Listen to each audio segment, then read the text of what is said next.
Everyone, Radhe Radhe. कैसे हैं आप लोग? आई होप आप लोग बहुत अच्छे होंगे और अपने आने वाले एग्ज़ाम की तैयारी भी बहुत अच्छे से कर रहे होंगे। तो आरआरबी एनटीपीसी का एग्ज़ाम आप लोग का ख़त्म हो चुका होगा। आप लोगों ने सब ने एग्ज़ाम दे लिया और सबका एग्ज़ाम आई होप बहुत अच्छा गया होगा।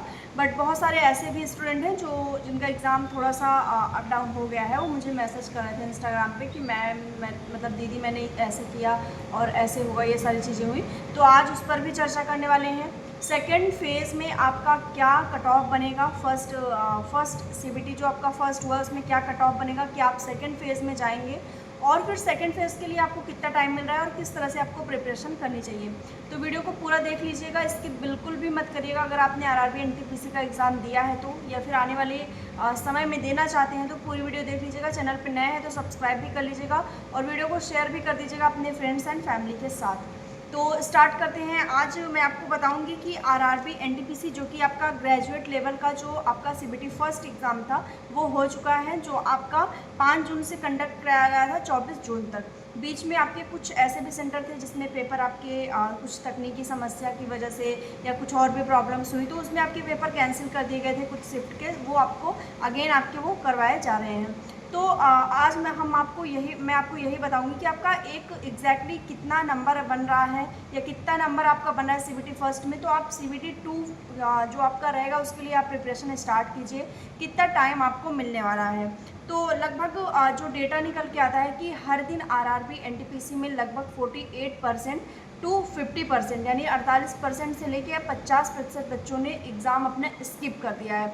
रीज़न कुछ भी हो, उन्होंने अपना एग्ज़ाम छोड़ दिया है, हो गया, वो हो सकता है वो किसी और जगह सिलेक्ट हो गए हों या फिर कुछ और रीज़न रहे हों उनकी पर्सनल तैयारी वगैरह को लेके, या बहुत दूर रहा हो सेंटर इस वजह से।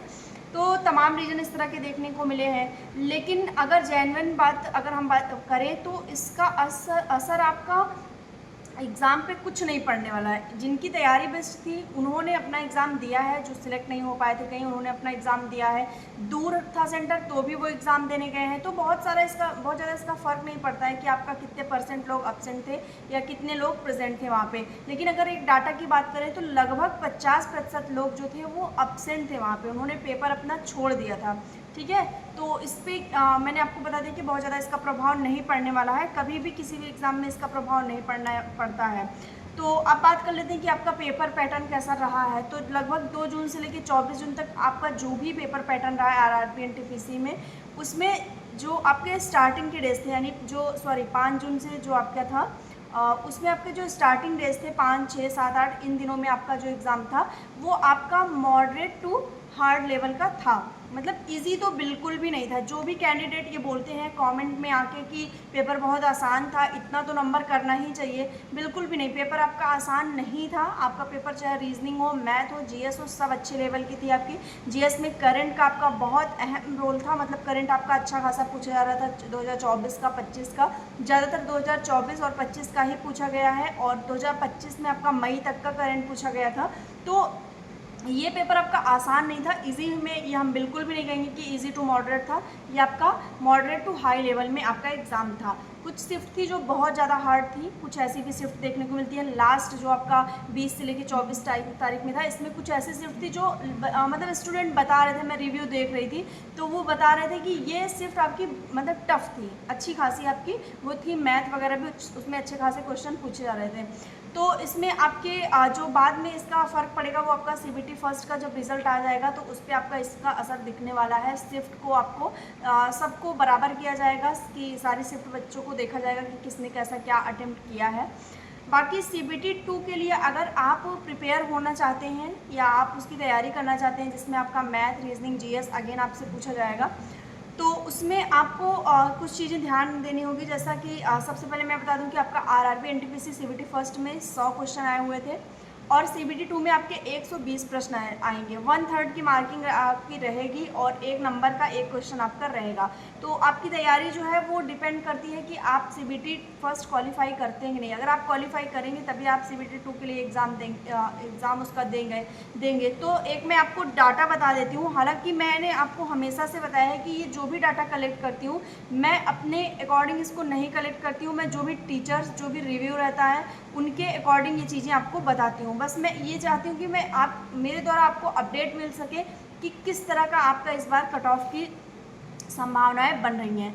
तो सबसे पहले अगर मैं बात करूं तो आपका यूआर के जो कैंडिडेट हैं, जो जनरल कैटेगरी में जो कैंडिडेट आ रहे हैं, वो अगर एक स्कोर बताया जा रहा है, संभावित स्कोर जो कि 90% लोग बोल रहे हैं कि हाँ इतना आपका हो सकता है।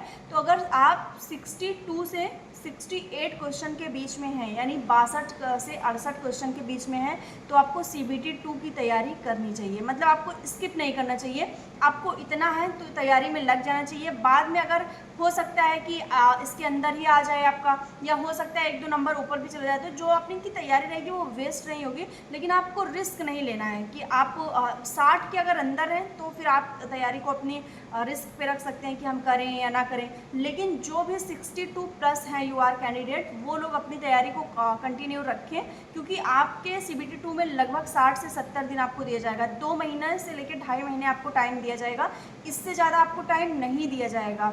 और बहुत जल्दी CBT फर्स्ट का रिजल्ट आएगा, तो CBT 2 के लिए आपको प्रिपेयर रहना है।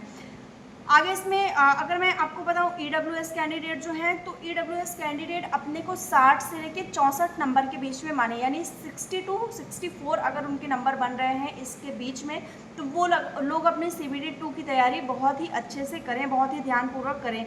OBC कैंडिडेट में भी आप 2 नंबर माइनस कर लीजिए, बहुत ज़्यादा डिफरेंस नहीं होता है, आप सब में 2-2 का माइनस लिए। अगर आपको UR की कट ऑफ पता चल गई तो फिर आप उसके अकॉर्डिंग आप सारी कट ऑफ निश्चित कर सकते हैं कि आपको -2 कर लेना है, क्योंकि बहुत ज़्यादा डिफरेंस नहीं दिखता है। और यहाँ तक कि आप SC ST में भी बहुत अंतर आपको नहीं देखने को मिलता है कि आपका 48 या 50 पे सिलेक्शन हो जाएगा, बिल्कुल भी नहीं। आपको लगभग 55 प्लस तो आपके होने ही चाहिए नंबर।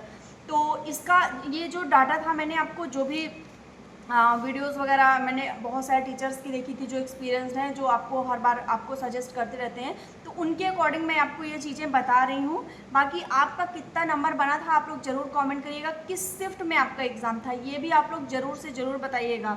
तो मैंने आपको ये सारी चीज़ें बता दी हैं। और आपका CBT 2 में जो आपका क्वेश्चन आएंगे वो मैथ, रीजनिंग, GS के रहेंगे, तो उसके लिए आप लोग बहुत अच्छे से प्रैक्टिस करिए, करंट वगैरह काफ़ी ज़्यादा पढ़िए, क्योंकि आपका जो डेट है वो बहुत जल्दी आ जाएगी और आप लोग को बहुत ज़्यादा टाइम नहीं मिलेगा। आई होप आपको सारी चीज़ें समझ में आ गई होंगी। मिलते हैं नेक्स्ट वीडियो में, तब तक के लिए बाय एंड टेक केयर।